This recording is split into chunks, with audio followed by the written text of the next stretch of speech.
I finally set up a dump key. I'm kind of gross where I will just eat and drink on call when I'm with myself or other people Mhm, because mhm. yeah, just I finally explained it. Skippy and I were dicking around recently. He's like, "All right, why do you do this?" And I told him that really the one takeaway I had from seeing Fight Club as a youth was I thought it was really funny to be eating like a bag of chips on the phone with somebody. So I like to do that. It's That kind of has it's kind of become like our one of our latest favorite gags in Phasmophobia is when the ghosts are hunting us and we're supposed to be afraid and staying perfectly quiet. You'll hear the thing is that game has locational audio, which is yeah. beautiful. So like yeah. So like for example, Liz and myself will be like hiding like two rooms apart and then it's dead silent and then you just hear the sound of chips two rooms away. And it's so funny. Oh my gosh. Always a plus. Always a plus. Mhm. I'm talking with somebody else who's going through that Adam RPG. I don't know if you've seen that one. It was kind of sold as what if the first two Fallouts, but in what remains of Soviet Russia. Oh no, I And haven't seen any of that. it's not that. Don't get it. Like I bought it way early on, and I had a weekend where my wife was out of town for like a work training. So like, all right, Shady Bachelor weekend. I'm gonna buy a pizza and get a bunch of beer. And I'm gonna play this Fallout game like I'm 17 again. And I got very much to the point. It's like I'm just gonna shoot through everything just so I can finish it.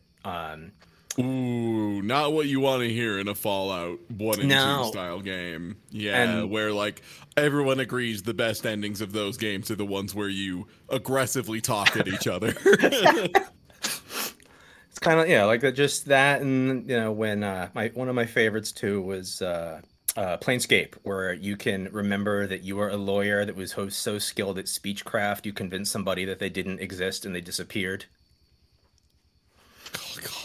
Yeah, I haven't engaged with Planescape Torment much at all, but it seems like one of those wild ass games. Like It it just lets you do whatever. you have so many different ways to just be an utter idiot, and it's beautiful.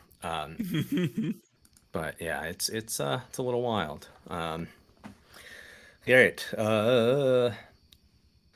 Oh, good God, it's Ghost Noah Industries. And I'm finally almost just the penultimate episode. And I've used the word right because there's one more after this, and that's done. But hey, we're messing around in time travel here, which is going to be kind of appropriate. I've got a special guest today. There was some confusion with the office. I I thought I was getting Ty Pennington. I have Ty Tuesday here. Ty Tuesday, how you doing? Hi, I'm here. I mean, I'm like, 90% of the way there. That's Can pretty you close. It's can pretty you good. can can you help me? Like my neighbor's out. Could you like help me maybe redo their like bedroom, bathroom? We'll put some leather stuff up like Hilda used to do and while you were out. Yeah, I'm pretty handy. Yeah, I don't see why not. You can swing a hammer? Uh-huh. Okay. I mean that's yeah, that's half the way there. That'll work.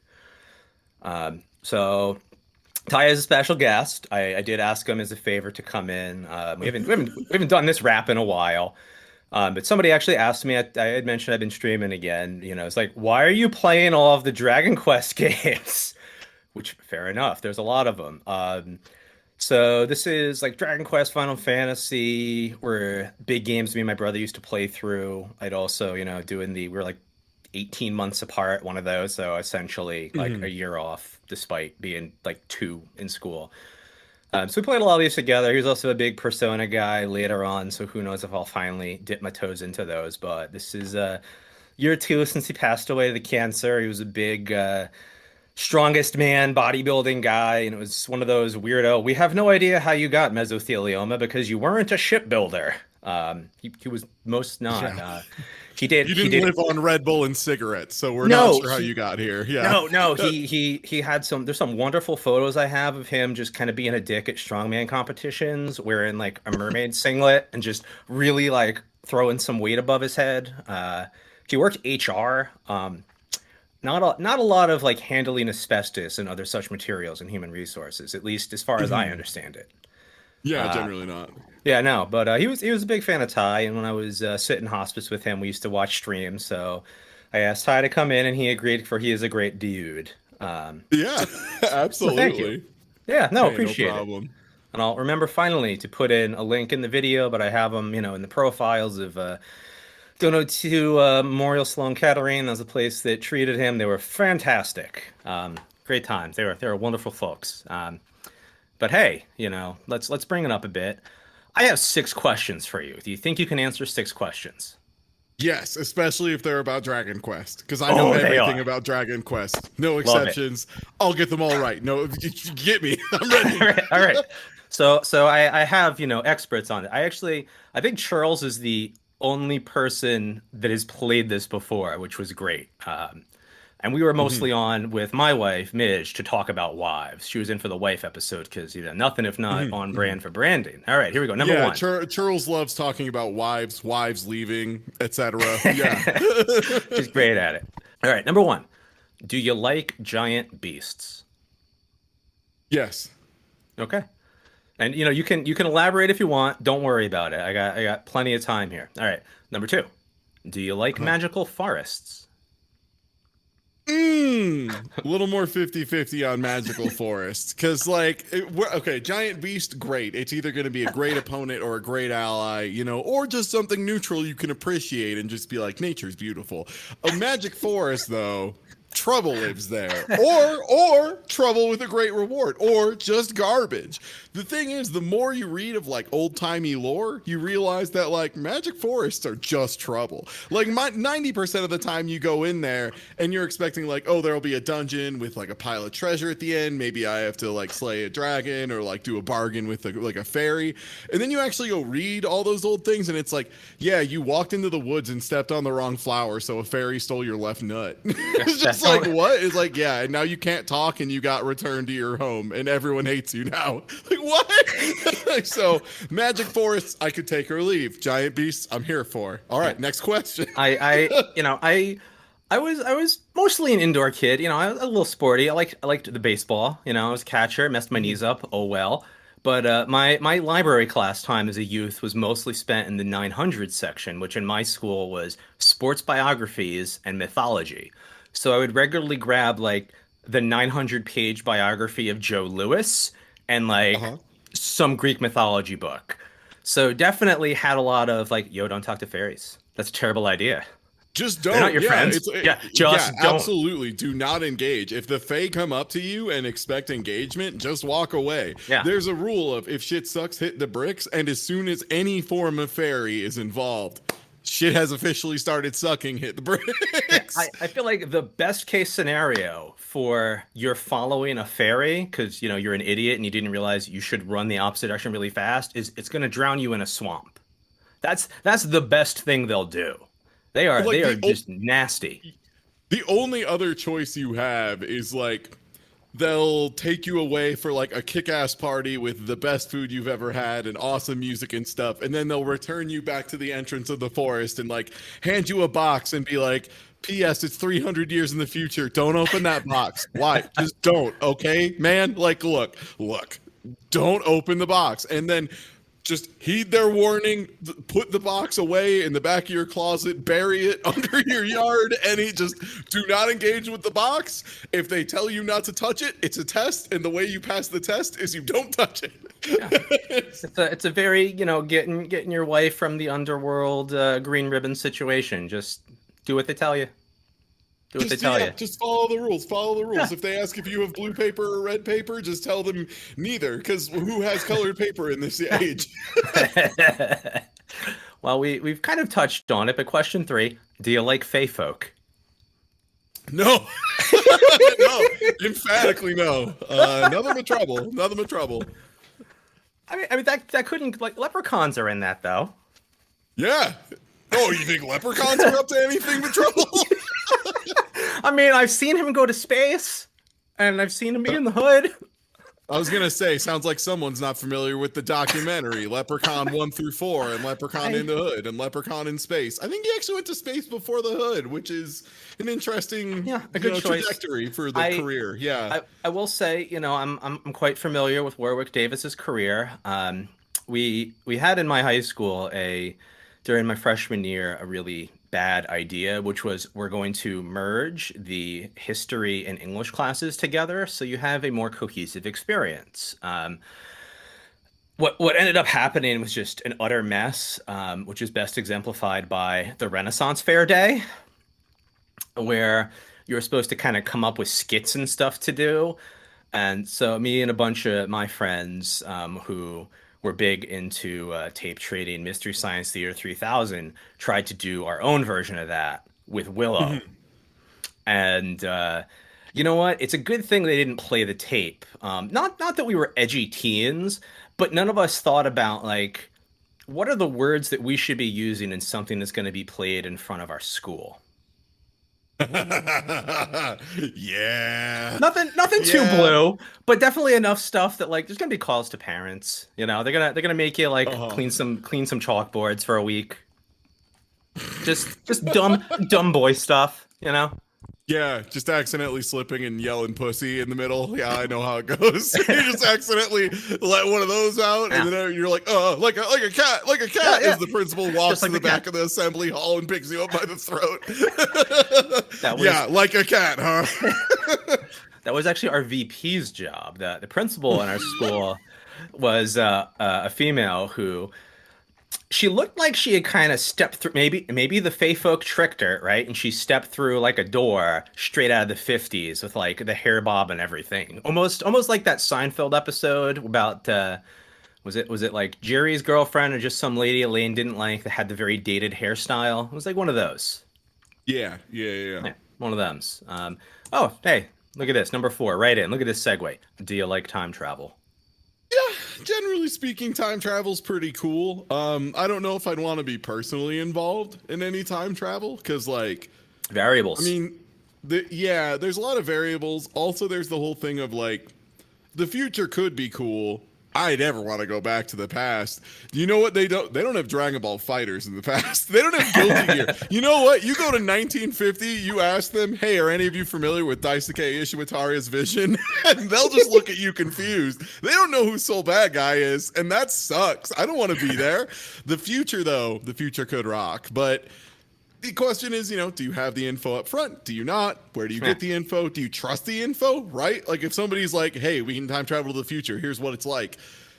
I mean, I guess you would implicitly trust them if you thought the time travel was going to work, right? Because, of course they know. They're a time travel. You know what? Yeah, I'm down for time travel. Never mind. I've changed my mind. Let's go. I had a wonderful nightmare dream about time travel, like about a month ago, where it wasn't like, how can I get rich? Is it 12 Monkeys rules? Is it Terminator rules? It was like, I've time traveled back, right?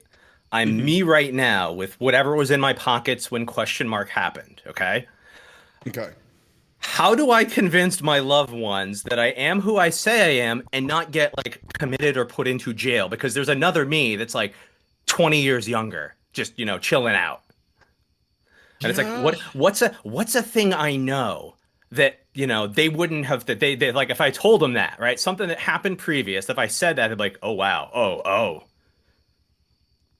Yeah, I think my big concern is like, for me, I've changed so much over the years. Like, I'm not even close to the same little gremlin I was as a teen. So it would be hard to convince people that like, no, I'm cool now. I swear I'm cool now. I'm that guy. Yeah. It'd be a tough sell, but also on top of that, I do a lot of stupid shit, and I like to think my parents, at the very least, would recognize my particular brand. He's doing it again. Oh God, he never stops. Okay, that's you. Yep, that's you. All right, what do you need? All right, what we got? Oh, hey, number 5. Do you like flying cities? No, they don't make any sense. I'm just, hey, there's plenty of land on the ground to be developed. I think a floating city would be like a lot more fuel efficient in general, and there's a ton of ocean. As a trained and degreed mechanical engineer, I just personally cannot get behind the idea of a flying city. Hell, flying planes is already ridiculous, if we're being perfectly honest. Have you ever seen a helicopter? They're terrible, just the worst. Sometimes I think about a jet that's trying to launch straight up, like just like an Osprey or something. Nightmare machine designed by fools, and you try and take that to a city? Are you kidding me? No, thank you. I'm out. Okay. Hey, let's wrap up the questions. Then we can get to the video after this. Final one, number 6. Do you like optional dungeons with sliding block puzzles? Oh God! Like part 1, yes, I love a good optional dungeon. No. There's You can't separate them. These are locked together, my friend. I'm sorry. I much like Geop have an issue with sliding block puzzles in that I can't do them. They're stupid and I hate them. They're the worst. All right, we did our questions. We got our answers. I think you're fully ready for the world of Dragon Quest V. So why don't I hit this over? Sound good? Yeah. All right, so the big one in this is they let us have monsters as our little friends. You might have briefly seen we had a wonderful slimy goop with us, but the game's kind of got a quirk in it. I don't know if it's a bug or a feature, couldn't tell you. If you have more humans in it, it will kick your monsters out when you go into town and pop a human in. So Sancho Panza rejoined. But it's us, our little kids, and Sancho. This is our father-in-law. He has his... As an Italian, this is how we all speak. We use pasta puns. Yeah, everyone says rigatoni all the time. Bambina. My given Italian name is rigatoni. Mario Bologna. So when I'm with my secret Italian family, that's what they call me. So we had to do a little task way earlier. So our wife, that's the lovely blue-haired lady in the bottom right, to come out adventuring with us, which was, hey, I got this tower. I want you to go there and go to the bottom, and there's a pot. And, come back and tell me what color it is. And for doing that, that was enough that his wife could come with us. And for question mark, we need to go check that pot out again. What's the worst that could happen? Really? But we already checked out the pot. Yeah, but correct? Since then, our wife and us were turned to stone, and we don't quite know where our wife is. We're still trying to get her. So, time, at least 10 years have passed. And, hey, we're reading a book. Wife gone.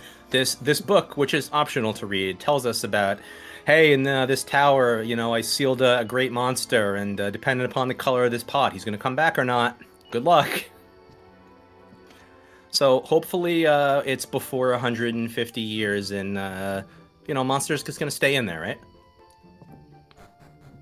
So is this a Fae situation? Did the Fae do this? Are they the reason the pot is cursed? Did they put a monster in the pot? I don't think we really know who or why a monster is in the pot, other than the grandfather of our father-in-law fought him. But hey, we're going there. We're gonna figure this out.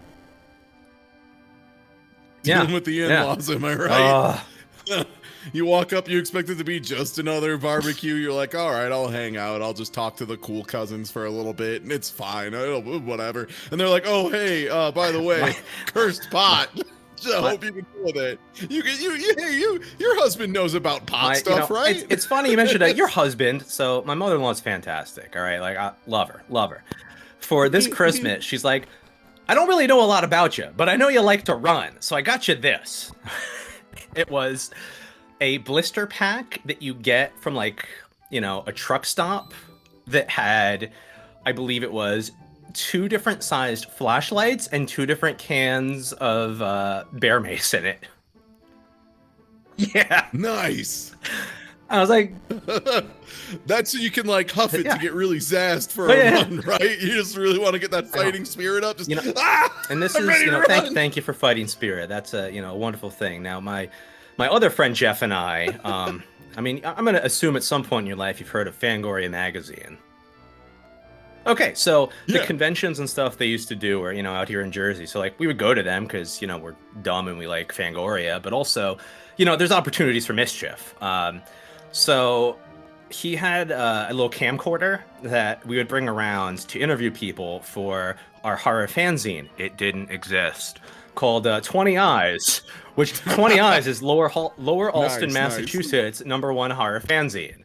And it's one of those just specific enough that most people believed it.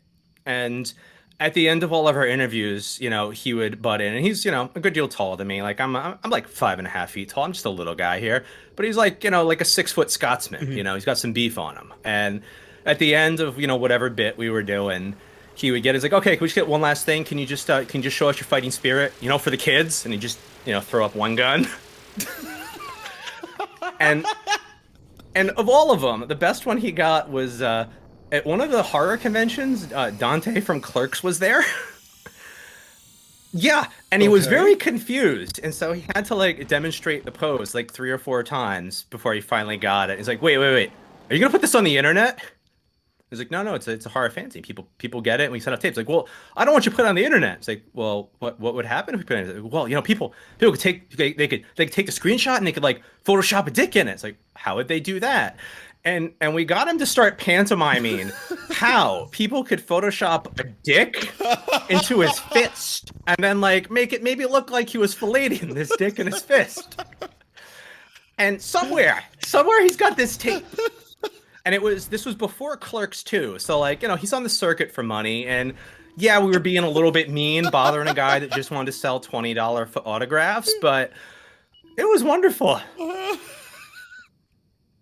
No, that rocks. I hope he remembers that fondly. The time, so it's a fighting spirit. What? I mean, something about getting asked a question that you're in no way ready for is just always a good time.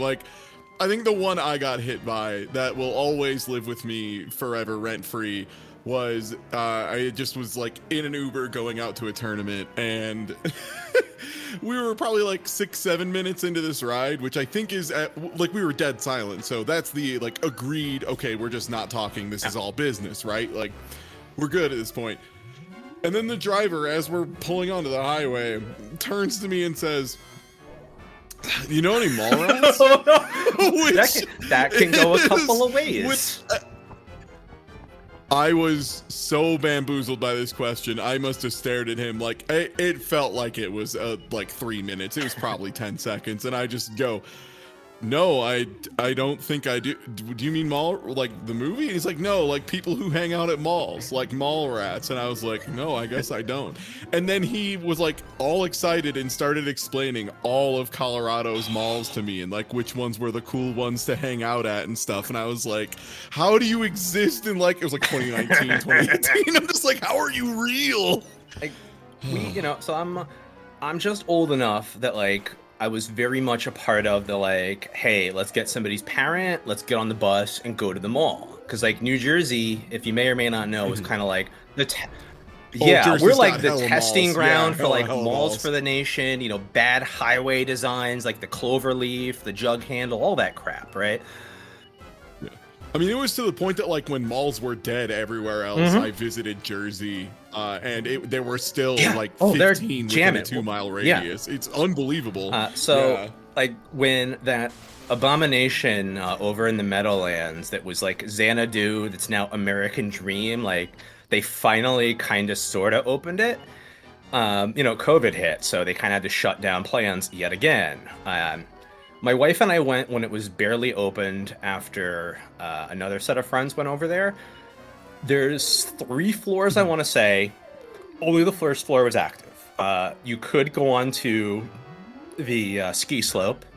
Not a skier, so that wasn't for me. So we just kind of walked around. And good news, the Whoopi Goldberg store was open. And in case you're wondering, yes, you could buy a coming attractions style poster for Jumpin' Jack Flash. and wait for it. I don't know, the Cosby sweater, it's been tainted, fair enough. I think Whoopi's trying to do her own spin on it because there is a lot of interesting knit sweaters there, part of a Whoopi Goldberg clothing line. Yeah, bringing it back. Yeah, reclaiming if you happen to find your way to the Garden State again, maybe you want to go get a Whoopi Goldberg sweater or poster. get whoopied up. Yeah, maybe go ahead and like see if they have the habit from Sister Act, and I can maybe pick one of those. They up. definitely had That'd the be poster. fun. There's probably a T-shirt if you dig through. That could be your tournament attire. I need a full habit. I need a full habit. I need to be fully immersed in her whoopiness. So I see We we're are at large large boss. boss right now. How is the buff and debuff game in this one? Because Dragon Quest is one of those series where it like fluctuates between buffs are so crucial that if you don't do them, it's impossible to win, to buffs do literally nothing and you're wasting your time if you ever from cast what them. I've found so far in all of the DS ones, because I played through the first 4 on Nintendo, either borrowing from a friend or renting it from like the shop, right? And the DS ones, they fixed them. Like, you don't have to do it to win. It definitely helps you out. Insulate is the one you absolutely want to do if you have like a breath enemy coming at you. But I think we have. And that's just like reduces AoE style damage and stuff. Ice and fire breath is what insulate protects you from. And then buff, I think the daughter, the son, and our wonderful slime friend Gertrude, who is the destroyer. We've kind of found out. So in this one, it's the first one you can have monster pals. Wouldn't you know it? Gertrude the slime can equip all of the metal slime gear. And really, I think that, as the slime is kind of, a little amorphous, like, I think it just kind of fills it, and becomes the destroyer, and just wrecks everything. Like, this little slime does work if you're willing. Sense. It's your magic carp. If you're willing to put time in on Gertrude's gonna just be the win button. Yeah, so do they have like specific slime only gear? And normally the slime buddies are like just little guys that don't really pop off, but then they just go with a gun. Slime They're with like, gun. This is a gun, but it can only be handled by the delicate touch of a lesbian slime. If anyone else touches this gun, it shatters. Gertrude, it's your weapon. They got a spread of items that players and slump monsters can use, only monsters can use, only certain monsters can. The real kicker in the mechanics is that certain monsters could reach certain levels. So some of your more beefy ones kind of get capped at like 20, 30, or 40, but you can get slime, all of the slime families, they can get up to 99. And yeah. Okay, so they don't have a growth hard limit. Okay, so they're like, they want you to have some enemy buddies, but they want you to maybe like be tagging those out every so often. They don't want them to be like the main focus of your party. And they changed it too in the DS ones, where once you swap somebody in, they're not dead for a round as soon as I think it's agility, right? As soon as their agility would say they go, they're in. So you can very much have somebody, in your front line cast, a buff or whatever, and then swap them out for, Axe Boy. Okay, yeah, that makes sense. So there's a little versatility there. Yeah, so that kind of like splits the difference between like a traditional Dragon Quest and like Dragon Quest monsters. And you can almost run like an all monster party if you want. So there's room for weird challenge runs if you want them. It just seems like it's going to be really tough in the end game to try and do that unless you're running like all maxed out slimes. I think or with something. the slimes, I forget what level it is, but most of them get, and there's other enemies too. Meditate is your win the game monster skill. I believe it's a free to cast and full heal. Yeah, one person, but still, like, you get 3 people, even 2 of them with that. Like, you got nothing to worry about.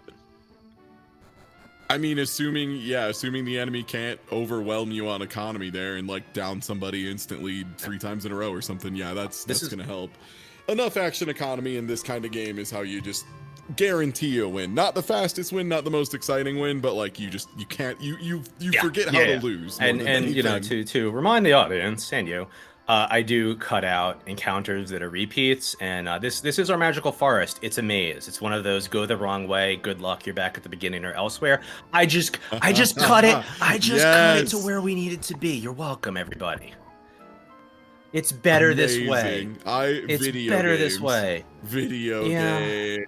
There's a couple like more from this point on where it's you get lost, have fun, buddy, and I just chop them out of the videos. It was like the live stream, right? That's where you watch somebody get lost for an hour and just bemoan their existence. Well, maybe like, you know. Yeah. Now, are these ones that have like any hints to the maze, or is it like legitimately just like you get sent back to the first room? That's your hint. Your hint is I think your hint is brute force. Like once you get into that windscreen with the fireplace that we were, your son says, "Hey, Dad, do you see that person? Because when you were a little kid, you saw a fairy, and wouldn't you know it, the fairies only appear to children." But you have to kind of walk around and mash the talk button to get the fairy to speak to you. It's not an encoding thing. It's not an emulation thing. That fairy is just invisible. Love it. Sick. That's always good when you're not sure if a feature is like a bug of the emulator or that's just how it is. That's the best, especially when the answer is. And if you're wondering, if I leave that screen by either exit, can I get back in just by going up or right again? No. No. Oh, absolutely not. No, you went back. Idiot. Why'd you leave? Yeah, this is the solution. Sure. Didn't you see what your son said? Yeah, that you went in the door to the correct room, which means all other doors lead you to the worst place you possible. Are doomed, idiot. All right, fairy horn. Yeah, all right, got a fairy horn. Now we can summon some fairies. Yeah, great. I didn't get them here, but this is our return to Fairyland, and we can get a bonus monster, Dwight the White Dwarf, who is a miniature version of the beefy Axeman. You know, there's secret monsters. Gertrude is really all you need, in my opinion. See, now it's interesting that you can find like a little version of a guy in this, because I want to say it was either Dragon Quest Monsters 1 or 2, if I remember right. There were like specific size restrictions on the construction of your party. Like you would get like super big monsters where that was all you could have was just one big wumbo one, or you could have like 3 little guys, or like a medium guy and 1 little guy.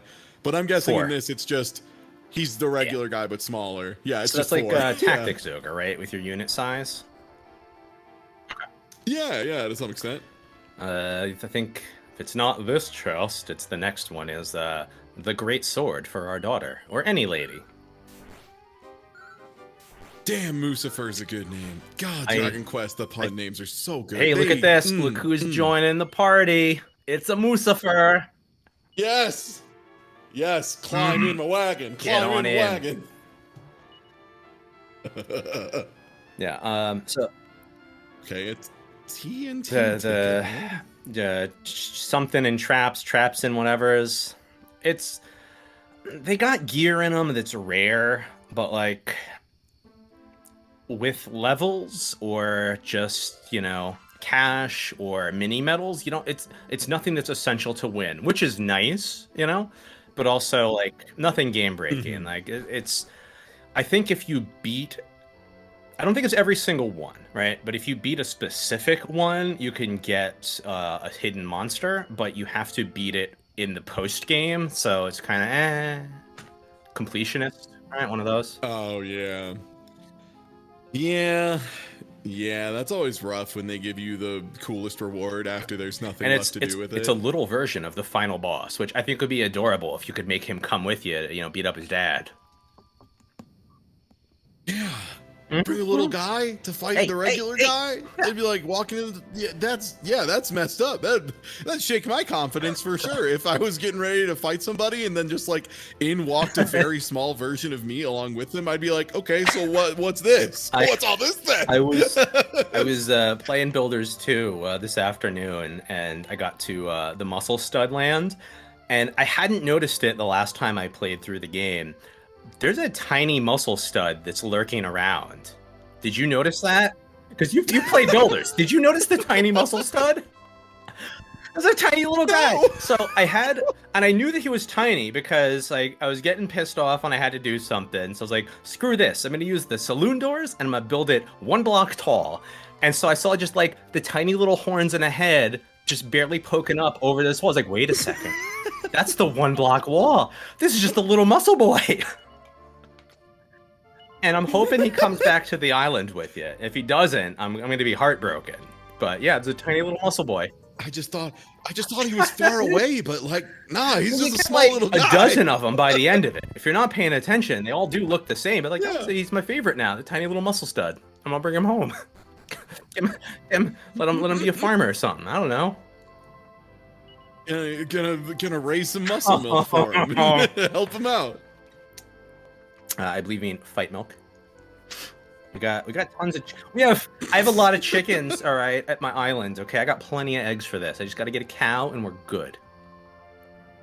And I guess, well, so I learned you can make beer, but they don't call it beer. If you have barley and you put it in the keg, I believe they call it like a miner's frappe, but it's beer. You made beer. It's okay. You know, we got Puff Puff in Dragon Quest. It's beer. I also believe this is the only game that doesn't have Puff Puff in it. But, you know, you get married and have kids, so they got to keep it classy, right? This hero has a slightly tighter Now, code I of hate morals. to correct you, but it has been told to us many times, he's not the hero. Our son's the hero. Because our son can use the wonderful Zenithian gear from number 4. We're just the dad. You know, we're just a dad. Oh, okay.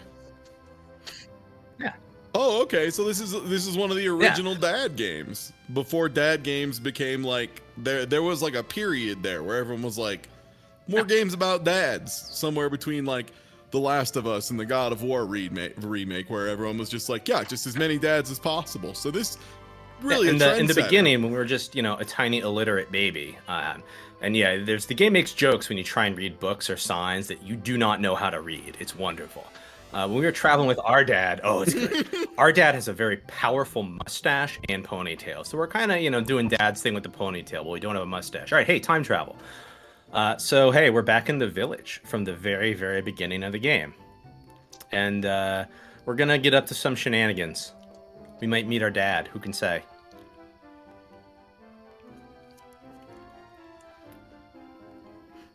So I believe they still have the same garbage from the beginning, right? No like secret thing. Oh well. That rules, but it would be kind of funny if you bought like one of everything from like the early shop. He's just like, oh wow, you want this stuff? Well, okay. Well, hey, do you want to check in the back? Like we might have something better back there. And it's just like, oh yeah, weird. There's a Gungnir back here. How about that? So here's our dad, Pancraz. We're trying to warn him that he's gonna die really soon, and you know he's not buying it. He doesn't believe in superstition. But check out that sweet stash, you know, he's kind of got like the biker going on, you know? Hey man, you're gonna die in a couple months. Yeah, no you know, thanks. What? No thanks, I'm not. You cast magic. I'm good. Oh, by the way, your eyes look like my wife's. Yeah, that's because I'm your son. No, I don't buy it. Hey kid, give me this orb. Okay. So, all right, way in the beginning, some strange man that looked like an adult version of us wanted to see our gold orb that we got for, you know, helping out some ghosts, which our childhood friend refers to as ghost busting, which I love. And so now we are the old man, and we're stealing the orb from ourselves, because wouldn't you know it, that orb is a MacGuffin. Yeah. It's got secret powers that our good friend Dr. Agon needs. Just gonna let that one marinate. Our good friend about getting a gold orb from a ghost. But our good friend Dr. Agon needs it.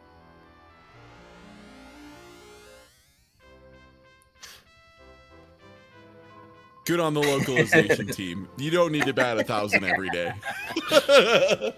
Look, some names happened at 5:03 on a Friday, and that's fine. I said it when we first met Dr. Agon. I have to bring it up again because I love it. You know, before I met my lovely wife Midge, you know, I maybe made a tiny little mistake, and you know, I accidentally married a racist. I didn't know she was racist. It was bad, but I got out of there, man. I got out. But anyway, I had to go to the hospital because my former father-in-law had a heart attack, and you know, he made it through. He's all right. He wasn't that bad. It was just my ex-wife that was secretly racist.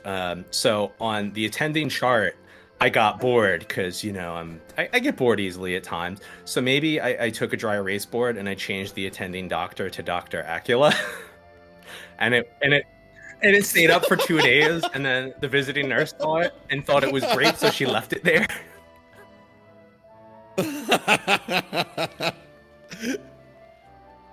Oh, hey, Dr. Agon, he's great. We got the wood one. So, Oh, is this fool got suspenders and a yeah, we little found bow him tie? in a mine. He was just trapped in a minecart, I think he said, for like a decade. Nothing suspicious about that. Yeah, he's got some like secret final boss of an SNK game vibes that I'm not trusting right now. And I'm having flashbacks to like when me and my brother would go to the Fuddruckers because they had, you know, the multi-cart SNK, you know, the Neo Geo multi-cart, and he'd play, you know, King of Fighters or Art of Fighting, and just say like, you know, like King's out, and like you're gonna beat King, and then oh no, now you're really in trouble. So very much, yeah, very Wolfgang Krauser vibes from that guy. I remembered exactly what he gives me the vibes of. So raising this castle, we gave a mysterious man, definitely not named Dragon, a gold orb. Hey, look at the rainbow! Look at that, classy. So, yeah, this is fine. This is all going good. Yeah, everything else. Why would there be a rainbow if God didn't approve of excuse what me, we did? sir. This is Dragon Quest. It's Rubus. Rubus. Why? Okay. Why would there be a rainbow if Rubus didn't approve Rubus of what wasn't we willing did? this, My point if stands. Rubus that we have met, who is of the flesh, didn't approve this, I put Mucifer in the party. You know, because how could I not? I had to do it. Yeah. Gutrud will come back, but Mucifer needs his time to shine a little bit. So apparently they changed this around for the DS one and linked it more up with DS number 4 with the way the castle structure, the way the Tower of Zenithia is structured. The tower is the least annoying in this version, thankfully. It's just one of those, you know, I love Dragon Quest, but I say it in every video, the encounter rate is insane. It's guys, cut it in half at least, and then even maybe tone it down a little. I want to say like 11 or whatever, perfect. Like the relatively newest one was like the first one where I was like, holy shit, the encounter rate in this game is regular. It's where this I is want like it. an RPG's encounter rate. Yeah, you go back and play some of those older ones. Holy smokes, dude. Yeah, it's like you'll have rooms where you will legitimately get 3 steps and an encounter starts, and you're like, but why isn't there a minimum? Why isn't there a minimum if you cooldown want to on know this? hell was when we were doing 3 on the stream, and I remembered, you know, we were in the pyramid if you played 3, and if you didn't, hey, I'll get there in a second. So we were in the pyramid, and I remembered, you know, there's something really important here I need to remember not to do. And I was letting Skippy steer me, because for the live stream ones, you know, we were kind of doing like, you know, one of us is little brother, the other one's big brother. Let's just, you know, play through it together, which was fine.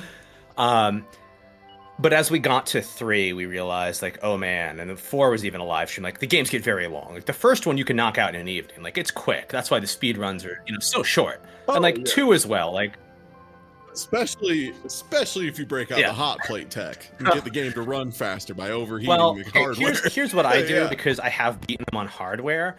I go and look up, you know, codes. And I just dump up that experience multiplier, you know, either like for 16, 128, 512, whatever they give me, I take it. Because I love these games, but it is very much like I'm going to sit in my depression and grind it out to 99 at times. And even the speed runs of 1 have like mandatory grinding segments for categories that don't involve just shattering the game in half and making the credits appear out of an old man's skull or whatever. It can get a little rough. So I have no qualms about doing that. And the story is, you know, the fun fracturedness of the story I enjoy. But yeah, 11 was good for, you know, they don't quite get to Earthbound, which I truly think is the perfect. And okay, I'll take the 3rd one as an alternate where if you're strong enough, you either win and get experience or you win and that's nothing. You know, you can bounce them away. 11, you know, they will at least run away from you. If you're too strong, the 3DS version of 7, they do the same thing. If you're over leveled, they'll run away. So, like, yeah, you get some sort of grace to it. 7, though, is the one where they, I think, no, 6 is the first one where they do jobs. The job system in this one. I say 7 was the one that was like a really late correct. PlayStation. It was original PlayStation, and unfortunately, it's looking like I'm gonna have to play. Hey, here's our optional dungeon. It's looking like I'm gonna have to play that on PlayStation, so I'm not looking forward to that because it's a thing.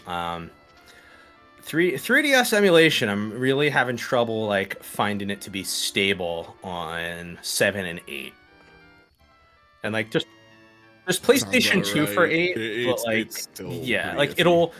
it'll run and then crash, and it's like I typically like.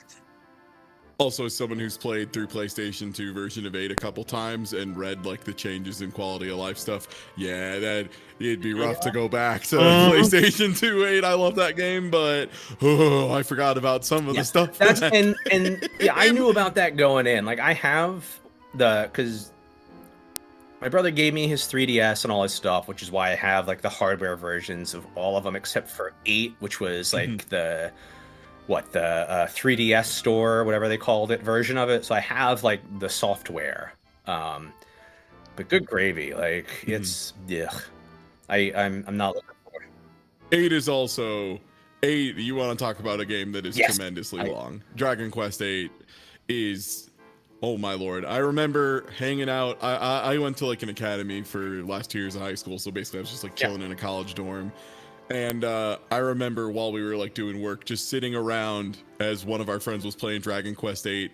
We were just like doing homework, eating peanuts and throwing the shells in the trash because we had nothing else to fucking do. And I just remember Dragon Quest 8 being the game that was running in the background for like a month and a half. And that's with the high school kids playing it at least 5 hours a day, you know? Like it was like real. There was so much content in 8. Hey, we got Beast Tamers, little clown guys, the Silvopithecus, who is, I would say overall across the quest, one of my least favorite guys, just for like nasty abilities they have. So I got no troubles just taking them out early. They're not the best. Do they do like some debuff situations? They have, status was it Thwack, Kathwack, the insta-kill ones? Hey, we got a clown Beast Tamer on us. All right. Yep. Get in the wagon. Yes. This is one. Is there any carry limit? Are you allowed to walk out of the store with more than 50 grams of monsters on you? Like, what's the limit? Amongst humans and monsters, you top out at 8. If you recruit a monster when you got a full wagon, excuse me, I don't believe in hitting the dump button. Let's keep it dirty here. If you recruit an additional monster, yeah, I went the wrong way, even though I was looking at a map. I'm smart. It'll give you the option to just send them back to Monty's Monster Garden, or you can tell somebody in the wagon to hit the bricks and go to Monty's and just take them with you. Which is nice, because you could be in a big experience level area, have a monster that's topped out or you don't need, and just start leveling up the other guys. And it does the normal wagon rules, where if you're able to swap in all 8 characters, everybody gets experience from a battle. Yeah. So, like, in here, I think it's only the 4, but, like, on the overworld and in some dungeons, hey, man, do whatever you want. So 2 things we're getting here are optional dungeon. Don't need them. One was that Elfin Charm. That's going to help us with the final boss. And our final thing we're trying to get when we push all these blocks, which is these battles. Oh, man. Pushing blocks. And the monster's coming at you. And this video, I don't know if after this dungeon, but definitely in the next video. That's where I just said, you know what? I'm tapping out. I'm just going to start casting Holy Protection. We're good. We're good. We're good on battles. Let's just get this done. Sorry, every time you're in the middle of pushing a fucking block 3 steps, and then I see it cut out and cut back in again. There it goes, baby! Like, oh man, old school video game encounter rates fucking rocks. Holy crap! Yeah, man! There's another one! And, oh yeah. Yeah! And now you gotta like, you got to take an extra step because it's kind of being weird against the wall. And come on, There it come goes. on, one more. Oh, don't worry, it's not done. But so yeah, the worst versions that I didn't get to. So Skippy was driving me. We're in the pyramid, and he's like, "Oh, hey, you want to go? You get a thief, right?" He's like, "Yeah, okay. There's a weapon for the thief. Go here, blah blah. Okay, grab this treasure." Okay, here's the thing. I think they warn you not to do it, right? It's like, "Are you sure you want to open this chest? Are you really sure? Are you?" And you get this weapon. So here's what happens after you get the weapon. So the main gimmick in the pyramid is there are spells where you can't cast magic. And then in this room, after you take the treasure, the game told you, don't take it. Every step is an encounter.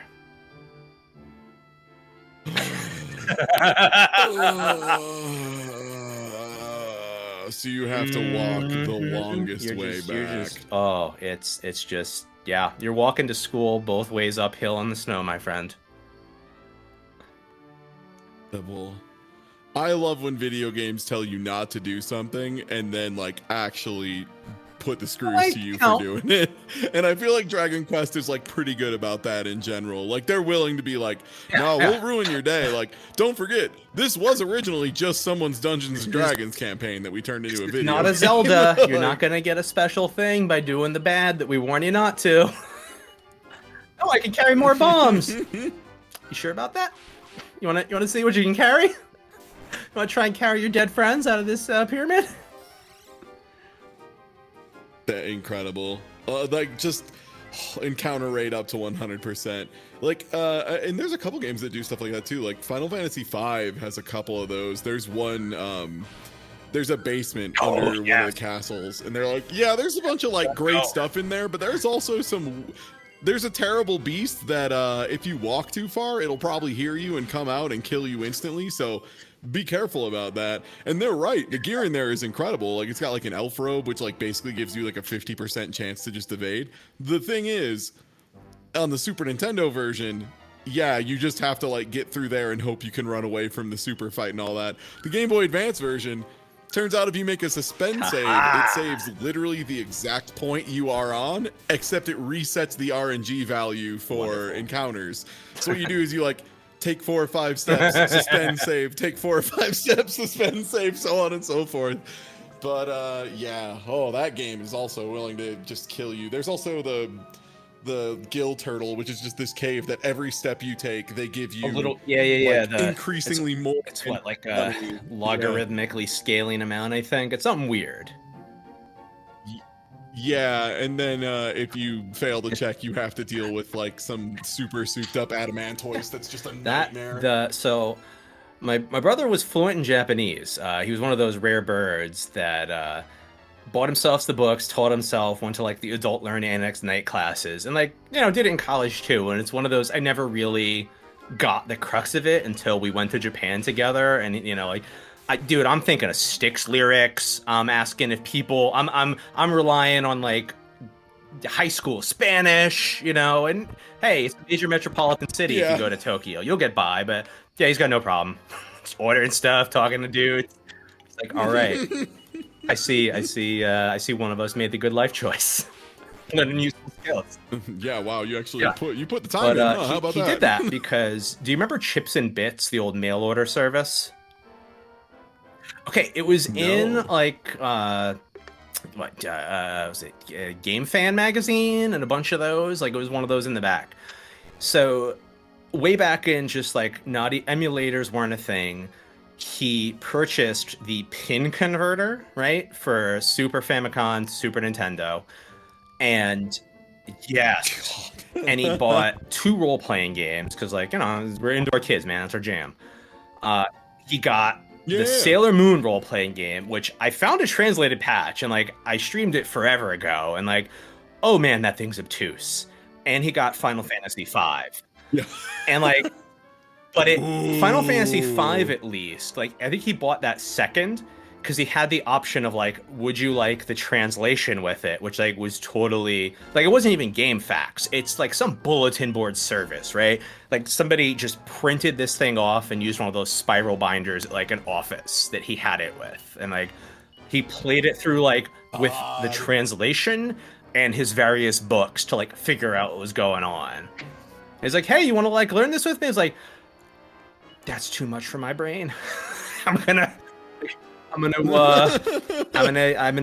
I'm gonna go play Fallout. That's in English. Yeah.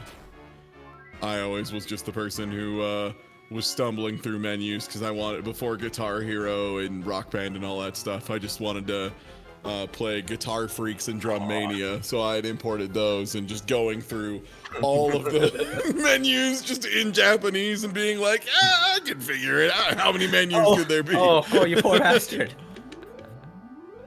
Hey, it's no RPG at no, least. it's not. That 5 in particular, especially because like 5 also has, sometimes it just kind of like lies about its mechanics, and a lot of the bosses in that game are like puzzle bosses where they will tell you very specific information that if you don't know, the boss will just kill you. It's that had to be fun, you know, had to be a fun time. Yeah. I waited until emulation and beta translation patches, on was it ZSNES to really go into that one. Makes sense. Is Moose's just healing himself passively? Yeah, I think he has an armor that has the passive heal. Yeah, and that's so. Jeff Gorf, Moosis, and some other can wear a mini metal redeemable armor that just will heal you. I don't know if it's a percentage or a set amount every round. So hey, Sloan the Rook. Finally, we'll get to it. That's one of the guys that murdered our dad. So we got some revenge. Oh. And a dragon eye. How do you know it's the left one just by looking at it? Because we're very smart. We were an illiterate baby, right? And then after our father was murdered and we were sent into slavery, we were an illiterate man. Somebody taught us how to read because we came out of slavery learning how to read. Yeah. Oh, cool. So, I'm still anti-slavery, but for this guy, he learned to read. I'm still against it. I'm not. Yeah, I was like one step away from being like, hey, maybe slavery is not so bad. And I was like, okay, I should not. That's too far, pull back. But it's good to see that the dad of the hero, who is the son at the beginning of the game, but is not the hero. The hero is the son of Zelda's the boy, and we're the hero, not the hero. Oh no, a mimic. So we can read now. We fought a lot of canna boxes. I'm cutting them out. So hey, that was a good hot tip move you can use. You need to get on this side. If you go down the stairs and come up, you can go to the left or the right. Don't have to do a big loop-a-de-do. I thought it would work, and it did. Mecha Dragon. Ooh, Metal Dragon. Yeah, he shows up in 11. He looks more impressive in 11, but is still equally a chump, unfortunately. Yeah, at this point, are there any like specific monsters you are looking for to add to the party, or are you like? I'm good with Gutrud, and like, see, the thing is, you're never hurting for humans to fill out the party, right? The game's kind of broken into 3 acts. There's you as a baby. There's the you as like a young adult. At that point, you have your friend Harry that you were kidnapped with you. He's a temporary ally, right? So then after he leaves, it could conceivably be you and 3 monsters. But then eventually you get married, so you have your wife with you. After you get back from your wife, your 2 kids and Sancho Panza save you. And then there's even a bonus castle guard you can recruit later on. So like you never need to have monsters. It's always optional. But look. So is our party half children right now? And they're Our two beautiful so Trunkses. Great. Well, it's like Trunks and I mean, it's not a. Is it not a baby Pan? I don't know what who's the Trunks girl child equivalent for young Grenda? Yeah, I don't know. I don't think Trunks ever. Yeah, I guess. Brief is their last name. I don't know. Some joke about pants. I'm not Toriyama. They don't pay me Toriyama money. Bishop Ledge is yet another guy that killed our dad. He's the one that burnt our dad to ashes. So we really don't like him. And wouldn't you know it, we're gonna fight him like 9 times. This is not the last time we fight him in the game. Yeah, we So pretty major villain, not the most major no, villain, no, I'm no. He is guessing? not the big bad. There's, you could say there's at least 2 people, you know, above him on the food chain. One that just comes out of nowhere, frankly. I was gonna say it's Dragon's Quest, so there's a very good chance that you fight who you think is the big bad, and then at the end it's just like, "Hi, I'm Chaos Incarnated. What's good? It was me." And then you have to fight like the end of Final Fantasy IX, where it's just like, "Hey, I'm Necron. What's up? Let's smoke some weed and fight." It's just like, "Who are you again?" 4 was the worst I think I've hit so far. Where Sorrow the Manslayer, he has 4 forms. And some of them I think are HP limited, others are round limited, and you know, good luck, buddy. Just once you see the 4th one, just swing away till you don't get up. And every form too, he like it's like David Cronenberg's coming in to do some art directing with Toriyama, just like extra arms and legs and teeth and a mouth and a head and eyeballs just coming out of everywhere. What if he had a stomach on the outside? See, there's a story to tell. He used the secret of evolution to go from an elf man to a demon elf man, and just, you know, hey man, maybe just don't like evolve yourself outside of Rubus's will. You know, hey, why would you do that? You're asking for trouble. It's like, But Rubus did make a rainbow nearby, so yeah, it was well, an easy mistake to make. He saw the rainbow and he was like, "Rubus must love this." Rubus is giving me a very positive feeling about forcing myself to evolve several times. I'm getting good vibes about becoming a demon god. I don't know. I think Rubus is into it. I think she likes go-getters. I think she likes them. So we've heard of Grandmother Nimzo. That is our final dude. But yeah, there's a guy we haven't heard of that we're gonna meet before him. We're also gonna meet that guy's wife. Ooh, do we have to do a little wife slaying? The rare RPG well, you know, activity? to be fair, and you know, hey, I'll give away, you know, the horse for free. She's pretending to be our mom, right? And like we've been trying, like the crux of this game is find your mother. Jeff, your mother's alive. Go find your mom. So when we find somebody that's pretending to be our mom, and we find out she is not our mom, fair enough, man. We're gonna send Gutrud the Destroyer to take her head. Yeah, that's gonna set somebody off. That's gonna set off not the hero, but the dad, and then maybe also the hero as well, who is the son of the They've dad, never who's met the main character, the kids, but not the the hero. kids have never met Correct. Grandma, and you're pulling this on them. Yeah, are you kidding? Yeah, this. You want to talk about long-term trauma? How dare you? How dare you give these children a false grandma? They're never gonna be able to trust their real grandma. And That hey, don't sucks. worry, we get monster encounters on our way up to put the eyeballs in the dragon. Like, Lord. Did you think just because you went all the way to the very bottom basement of this place and got the dragon eyes, and then went up above, and then you went up above the dragon and remembered to grapnel down, and yes, you can grapnel down ahead of time.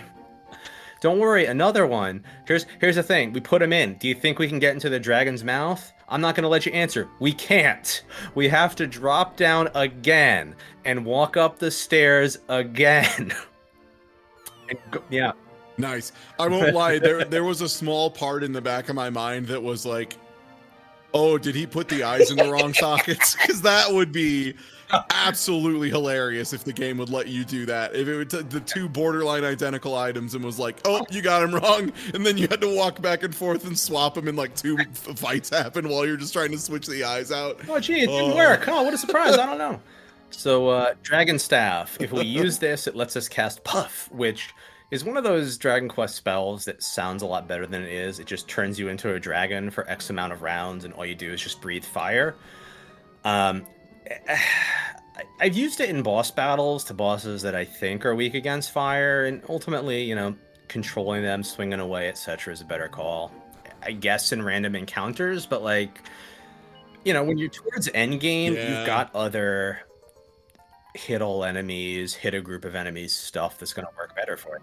And yeah, you've got better plans to run. It's the same reason why going back to Final Fantasy V, like Berserker is the worst class by a country mile. Because they just like sure they hit super hard and they do good number, but like later on you have other things that do better number, and also you can do support, and also you can heal, and also you can do status effects, all this other stuff. So you just removing player agency, it needs to be the problem is that kind of item needs to be so busted to justify using it, but if it's so busted and it removes player agency, then surprise, it's really boring. You've just created something that you press to very slowly skip fights, which isn't not great, not what you want. So Dr. Agon, our friend that talks like Ned Flanders, asked us to give him the Dragon Orb. And hey, some magic's happening. If you turn into a dragon, I'm gonna be so pissed. I'm better gonna not mess my pants. And ignore son of a bitch. See, Dr. Agon is canceled. Dr. Agon is I'm canceling. If you take the time to talk to the other Zenithians, like, yo, we don't know no Dr. Agon. Who's this guy? He's not one of us. Who's this nerd? He's not a Zenithian. So yeah, he just wanted to like, go amongst the people, hang out in a mine cart. Apparently, I don't know. He doesn't seem very smart. He just got trapped in a mine cart for a decade. I believe he told us. The theory. Yeah, I don't know. It made me think of Final Fantasy VI, the Tintinabar. That's what it made me think of. I don't know. But hey, we found the Zenithian dragon, which that's an important critter in the old Dragon Quest world. It shows up in all of them. Because the creator, that's the ultimate hero armor, right? Is like the Zenithian armor, like that's the good gear, the good stuff you want to get. That dragon's got powers, it shows up again and again fighting people. So, we're ready to wrap this quest up, and then it's on to 6 and 7 and 8 and 9 and 11, because I was really excited during Dragon Quest 35 when they said, guess what, we're gonna do an offline only version of Dragon Quest 10. Like, okay, that's pretty cool. Are you gonna localize it to English?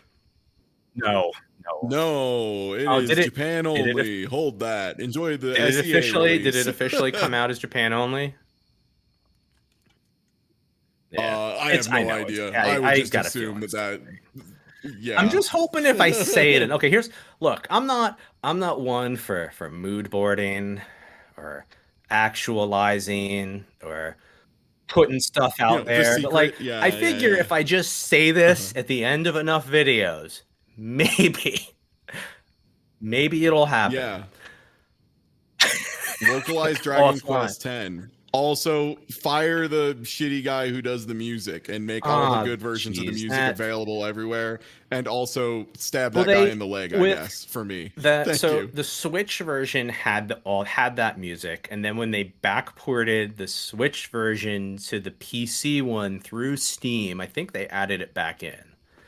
Because I want to say it was. I know originally it didn't. I know originally it didn't have it. Purely because of a racism. Yeah. Well, yeah, but it wasn't in there, and the reason I know it wasn't in there is because one of my friends actually managed to get a like an email warning from their ISP because they had to download a torrent with those files in it to replace the bad music. So like they'd been downloading torrenting movies, all sorts for ages, never got dinked. The fucking mod to replace the music for Dragon Quest 11 immediately. I got one of those emails once. Okay, it was for downloading a movie. Excuse me, no dump buttons here. Old School. I got dinged by my ISP because I wanted to watch Old School. Hey, you know what? The one that we got hit for in college is probably worse.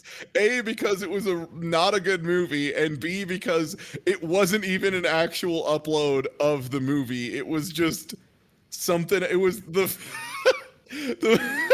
it's so hard to finish. It was the Owen Wilson and I think it was It was Will Ferrell and someone else maybe in Blades Oh of my.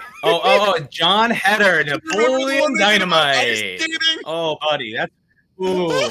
You know, I had a bunch of friends that saw that because I'm in New York, so like we get the early releases and stuff, like major markets. So like Yeah. when I was in Early high screenings, school, yeah. I got to see Breakfast of Champions when it was in theaters for like 3 days, and it was awesome. Like I haven't seen it since then, but it Nice. was great. That was, and hey, I'll out myself. I'm not a very cultured guy, but that was where I first discovered Princess Mononoke and all those movies. Like, this is the most. I want to see this movie. Oh This is yeah, nice. crazy. Why didn't I know things like this existed? Yeah, yeah. Right. But yeah, so we had Napoleon Dynamite when that was still in super limited release, and all of my friends were going to see it. And it's like, this sounds like the dumbest thing. I don't want to see it. And I eventually watched it, and it's a movie that, and I haven't watched it since the one time I did. I feel like it's one of those, you watch this movie exactly one time. It's it's good for a one-time viewing. It's going to fall apart if you watch it again. And I think it's better, as the decades go on and you misquote things that probably didn't happen in the movie.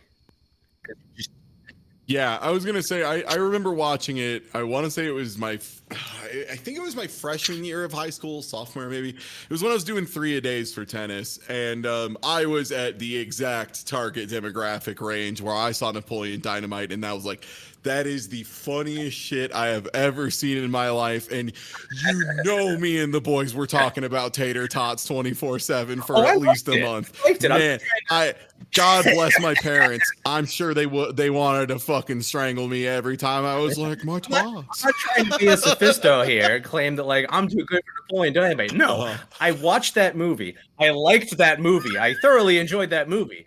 But I also realized I can't watch it I again. just want that statement framed and hung on my wall. I'm not trying to be a sophisto, but I'm not saying I'm too good for Napoleon. There you go. Jeff it goes. I'm not too good for Napoleon Dynamite. I'm not saying I'm too good for Napoleon. But I can recognize things about it. It's not gonna. I'll get. Maybe I'll break. I got some woodworking I need to do, right? I just redid the office wall, to kind of combat things. So, my interest primarily, professional wrestling and, video games. I'm a very cultured man, what have you here. I like, I like to harass Japanese wrestlers. I got some photo ops from when a bunch of them came over before the world died. It was great. Nice, One of them nice. wrote on. I think one of them wrote on my hand, "Die," and I said, "I like you." Yeah, yep. Nice. Look, her gimmick. God, Japanese wrestling rocks. They really love being character. It's so good. Look up It's so good. Andress Miyagi. Her gimmick is that she's a bird demon. Andress, the owl demon, and there's like television advertisements from when she was living in Sendai of like, it's Halloween, look at this stuff for sale, and she's just running around the store being a weirdo. It's oh, like I have zero comprehension of what's going on. But right, whenever those things come across my way and I see them, I'm just like, yeah, I'm gonna buy all that. Shut up and take my money. Why aren't more commercials like this? Maybe. Incredible. Yeah, just have the funny personality run around and do the funny personality thing in character. Absolutely. Yeah. Like that was the big problem, if we're being real, with Hulk Hogan's Pasta Mania is, what does Hulk Hogan have to do with pasta? It doesn't make sense. He wasn't a pasta wrestler. He wasn't a big spaghetti guy. He wasn't like, oh brother, spaghetti season's upon it. Like it didn't make any sense. Pasta Mania is nothing. That's He's no nothing. Captain Lou, who's outwardly Italian, I believe. I mean, his let's go inside wrestling. I mean, his last name's Bolea. He's a Guinea. Like me. That's cool. But like, he was pretending to be Irish. Yeah. A weird hot dog Yeah. Irishman who we later learned was horribly racist. All right, can't say that enough. Fuck Hulk Hogan for like, Yeah. that's not cool. Yeah. But like, Oh yeah.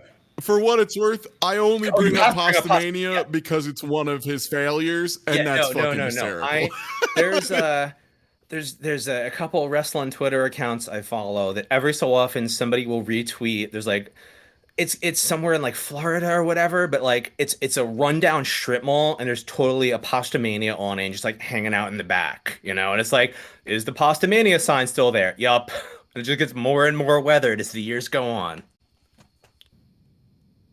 I know there were people like there were some journalists trying to put together like some kind of written history of anyone who had been to a pasta mania, and there were like multiple open calls and no one could find a human being who had ever actually been in one of those I feel restaurants. like my friend Thor should really, really be the guy to do that. He's I think you guys have interacted a couple of times. He is as he calls himself, I'm the internet's only real dad. Thor and I have known each other for like the better part of 20 years now. And like solid Nice. guy, great kids, but also is more than willing to just, do stupid internet stuff.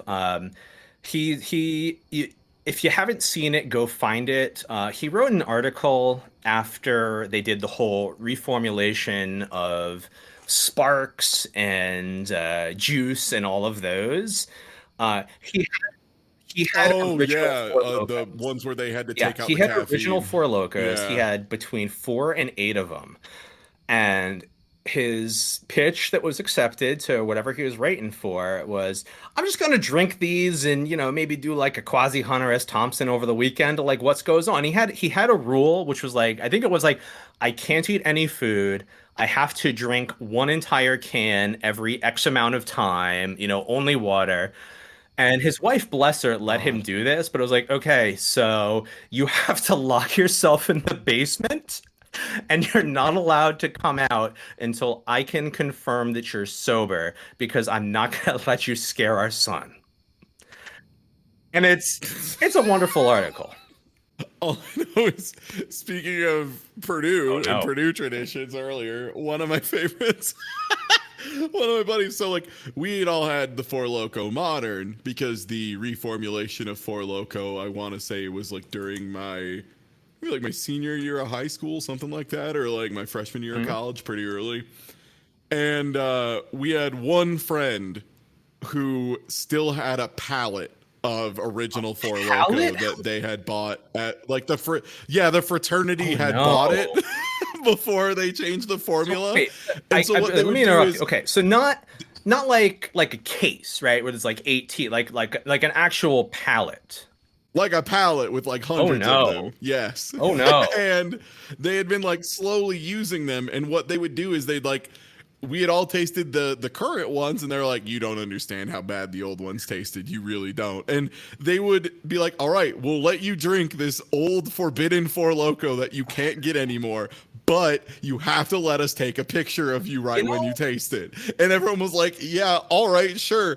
I have never seen a collection of more people who just look like they accidentally like tasted battery acid.